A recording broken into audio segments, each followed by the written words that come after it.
헌재 결정으로 윤 전 대통령의 불소추 특권은 박탈됐습니다. 윤 전 대통령 추가 기소나 재구속 가능성이 열린 셈입니다. 내란 우두머리 혐의로 구속 기소돼 재판을 받다 구속 취소 청구가 받아들여져 석방된 윤 전 대통령은 다른 혐의들도 함께 받고 있습니다. 우선 비상계엄 과정에서 부하들에게 의무 없는 일을 하게 한 직권남용 혐의를 받습니다. 앞서 검찰은 김용현 전 국방장관을 구속하면서 내란죄와 함께 직권남용 혐의를 적용했습니다. 즉, 내란 우두머리 혐의로만 기소된 윤 전 대통령 역시 직권남용 혐의로 추가 기소할 경우 구속 가능성이 있는 겁니다. 외환 유치 의혹도 받고 있습니다. 12.3 비상계엄의 배후로 지목된 민간인 노상원 전 정보사령관 수첩에는 NLL에서 북의 공격 유도라고 적혀 있었습니다. 실제로 지난해 10월 국방부가 평양에 무인기를 침투시켜 대북 전단을 살포한 의혹이 제기된 바 있습니다. 윤 전 대통령이 계엄 선포 구실을 만들기 위해 북한의 공격을 유도했다면 외환죄가 성립될 수 있습니다. 자신의 체포영장 집행을 방해한 특수공무집행 방해 혐의도 있습니다. 경찰은 앞서 김성훈 경호처 차장의 구속영장에 윤 전 대통령을 특수공무집행 방해 혐의의 공범으로 적시했습니다. 앞서 윤 전 대통령을 한 번도 조사하지 못했던 수사기관들이 이제는 앞다퉈 대면 조사를 시도할 가능성도 높아졌습니다.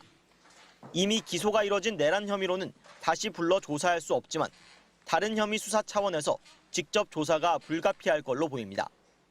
윤 전 대통령은 오는 14일 내란 우두머리 혐의 첫 정식 재판을 위해 이곳 서울중앙지법에 출석해야 합니다.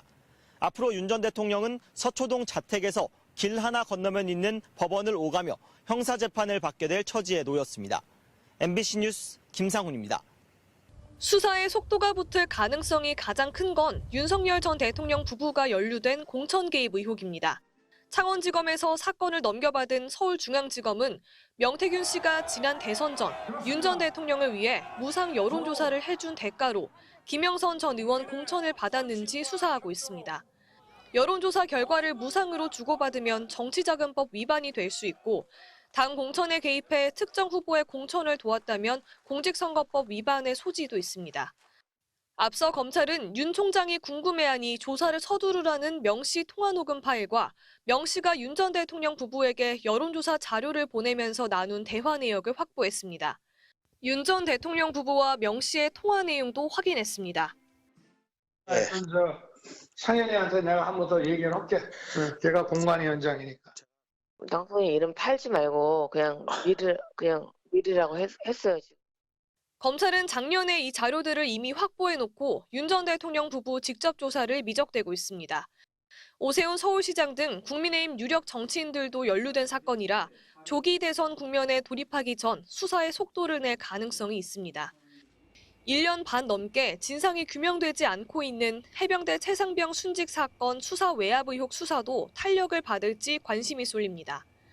공수처는 윤 전 대통령의 경로 여부도 확인하지 못한 채 수사에 공전을 거듭해왔습니다. 김건희 여사 관련 사건도 남아있습니다. 서울고검은 김 여사의 명품 가방 수수 의혹과 도이치모터스 주가 조작 의혹 사건 재수사 여부를 넉 달 넘게 검토하고 있습니다.